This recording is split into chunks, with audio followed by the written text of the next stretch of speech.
questions about the boundary? I'm sorry. No, I just think, and this reminds everyone, I think we've looked at the ugliness of the shopping center as it is today for so long that we have lost complete sight of what it could be. Even, with the original structures and with the way it looked back in the 30s, 40s. We've lost sight of that because has become such an atrocity. Do you have, sorry, Terry, do you have those photographs, especially that shot, on a JPEG, I'm sure? Actually, most of the photographs I showed you are part of the National Archive. You can actually go online and pull those, and there are more maps and aerials of when things were being built and designed. Can you get me that this picture? email address with those pictures on Sure, it? I This can send email it. address that the They've taken these Yeah, I'll send it to you. columns. That'd be cool. That is work. Well, the You know- Rick is under there. Rick is there. No. Or you mean? No, It's it's not not. there. If you Oh. look at Greenbelt and Greendale, they use those That's right, I awnings guess it today. has been. They still have those awnings. Yeah. Yeah. And this, and there's changes from here to here. I mean, all this brick was added, and that's attractive, I mean, that's much more It's much, attractive. this is very attractive, Yeah. It's not but original. No. not to the original, The brick is- yeah. Back up But here a little bit. I think another important thing So what was it? I to said realize that though. what they laid first was the backup block, and Yeah. then when they could afford it, came along and put the brick on. Is that I think that clean look is not It is. expensive. I mean, when it was built, it was relatively, inexpensive construction. Oh, I'm sure that was part of the plan. They were trying to be as budget-minded, I'm sure, at the time. Mhm.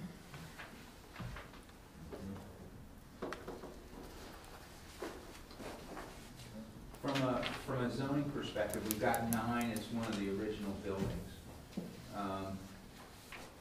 And I'd submit that that's probably not the most attractive location for a vehicle repair facility, because it's Pioneer Automotive, it's on the front side there.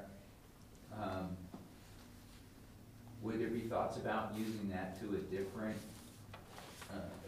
type use, the same structure, different type use, and then moving that to a more desirable location? A restaurant.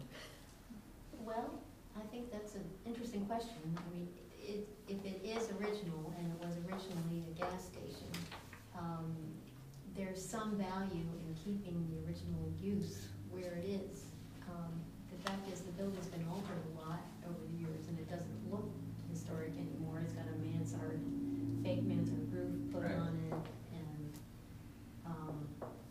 it might be possible to make it more compatible. But I visited Greenbelt, Maryland in this past June, and they're very proud of the fact of having their original gas station, which is right adjacent to their shopping center. Yeah. And they still have a co-op supermarket that's functioning, and a restaurant, and a movie theater. Yeah. Very healthy. That's all. Tourist area. Well, But anyway. question about the gas station. I know they took out the original gas pump, the gas actually, used to pump gas there, the tanks. The tanks. Was that an environmental issue? And was that cleaned up? or was- Yes. That was all cleaned and remediated, yeah. Okay, are they not allowed, or maybe the owners don't want gas service there? Is that why it's never been put back? People don't make money off of gas And a stations. site is way too small. So that's why they chose not to do it there, okay. I mean, don't I like know the areas, idea but that I can tell you that's. And you Its don't make original money use off was of it. automotive related, and it's still automotive related. I don't know if that's historically significant or not, or kissing cousins or something like that, but it doesn't work as a gas station, Okay. not the way they build gas stations. In today's world Yeah. with our cars and, They're Well, gonna do that's service. an excellent point, So now you but got it is, UDF or something that's pumping the gas. yeah, sadly, but I so wish we had a gas station here. Mhm. I miss that gas station. Well, You have to go up the road either way to get to it. I'll just, to respond to you, standard number 1 of the standards for rehabilitation, the Secretary of the Interior is to find, if you have an original use, to try and keep it, and keep the use of the building as similar to its original use as possible, because that usually means that there'll be fewer, alterations needed to preserve a building. But, you know, it depends on how you write the guidelines. I personally, I like Pioneer Auto, and I like to do business there, and I think it's great to have that service available to us. I think as far as the way it looks, with all the extra cars parked on this, that looks bad. You know, I would think that if they are going to stay there no matter eventually and want to stay there, and we put guidelines in place, we could put guidelines that would enforce requirements as far as screening and parking ability for the cars. Want a search treatment plan, but we don't want to look at one. Nobody wants to look at them. I mean, cars. It's really, well, It's a viable business. You can, yeah, Right? yeah, but I mean, you can, it's a good business. I don't want them to You leave. don't wanna that kick 'em makes our out. project unique because we do have viable businesses in the project. Absolutely. But on the other hand, that type of use is gonna be a detriment for a developer who might be looking to do, unless we're looking to do them building by building and like, who knows how it's gonna fall out. Yeah. That would be a They're detriment. probably not gonna like that right there. That would be a Well, detriment. most likely, Well, if they're gonna be spending money making it look great, they're really not gonna want an automotive I see. repair Yeah. store. Here's Stage the front. original drawings for the site. You know, perhaps there are ways you can screen it, Because perhaps it there are was- ways you could enclose it. Downstairs. But if Because, I a know developer the came in, they would be type of buying the building, entire one of these unit. houses or whatever. Or would they not be buying They the come stay entire? with the Well, drawings. right now, all of it except 11's not part of it, that's separate Right. ownership. And I think, yeah, I think is it just 11 that's separate ownership? I believe 10 separate too.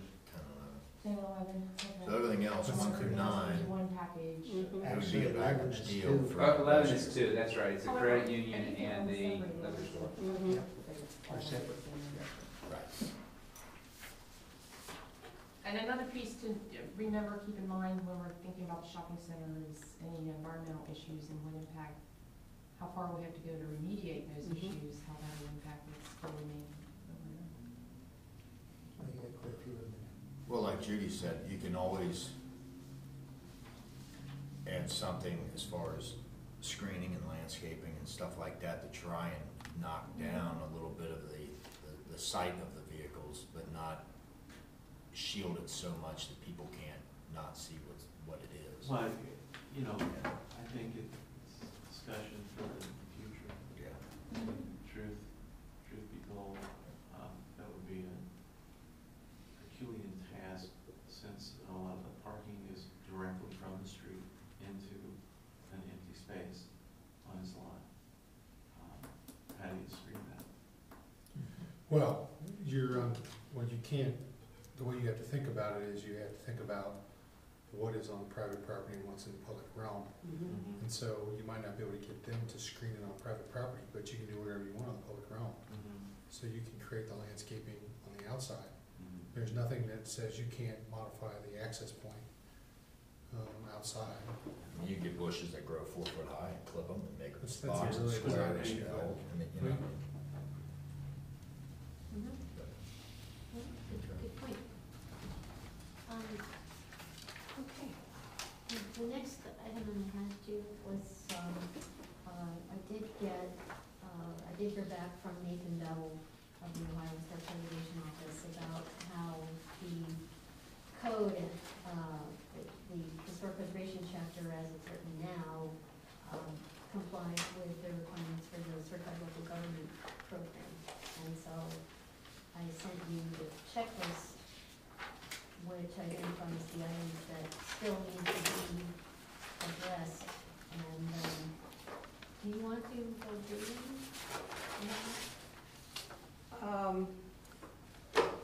I think that most of them either are addressed someplace else, not in chapter 18. And This would be to what we need to do to complete for certification of local government. right. And we may as well, go ahead and run through those quickly. Well, I and think then- most of them are really simple and either they have been addressed somewhere else or can easily be the specific membership powers and duties, we addressed in, that chapter, was it 22.2? And we discussed doing it in the charter, so we were already working on that.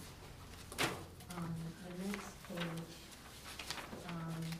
at least 5 members, all of whom have demonstrated special interest, experience, or knowledge in history, architecture, related disciplines. You've got 5 members now, and this is just fine tuning, language.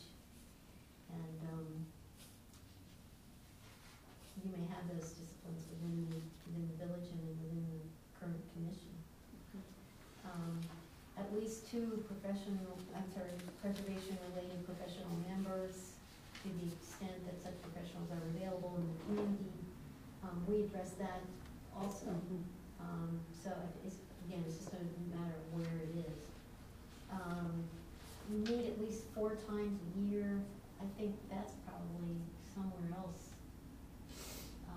Meeting requirements, Todd, is that's not in 22.2 or? There's no minimum meeting requirements down there. I mean, typically in a lot of the small villages, the planning commission or any, As needed. they meet when there's an application. Okay, well, So it'd be difficult to say yes, you, Well, I mean, it's easy enough to, Or to the rules, address it. the rules of the planning commission, regular meetings, over. yeah, that's addressed easily enough. review decisions made in a public forum, notification, advice of decisions, that's pretty simple. Written minutes, that's something you do anyway. Written annual report, We're not doing an annual report. You right don't? now. okay, That's not, that doesn't seem that's so not, terrible. that's the biggest hurdle to go over. But that Yeah. could just be a list Yeah. of cases you About review. Yeah. 12 when Yeah. done. Wouldn't be hard. Vacancies filled within 60 days. Let's see, the next page, Number 9, vacancies filled in 60 days unless extenuating circumstances, an extension may be given in writing upon petition of the city. Petition to whom? it sounds like to the Ohio Historic Preservation Office. Yeah, you have to ask for an extension. Do you think Okay. that, do you have a rule about vacancies now? As far as, Yeah, that they're filled, but I don't know, I mean, again, this is something that can be addressed in the rules of the, Yeah, I can, planning commission. Was there ever a Right. time when they're not filled within promptly? I mean, I would think that's the way we would typically. Well, I do mean, it. again, I can't speak for history, mm-hmm, but okay. The next item, on page 3, item 4, act an advisory role to other officials and departments of local government regarding the protection of local cultural resources. Again, very simple. Act as liaison on behalf of local government to individuals and organizations concerned with preservation. Work toward the continuing education of citizens within the CLP jurisdiction about preservation issues. Seek expertise when you consider National Register nomination or other actions that would normally be evaluated by a professional. These are all, really simple, basic things that could be in your rules and procedures, and I was, hoping to meet with your, attorney to figure out where these things should be. As long as you're okay with them, we can figure this out.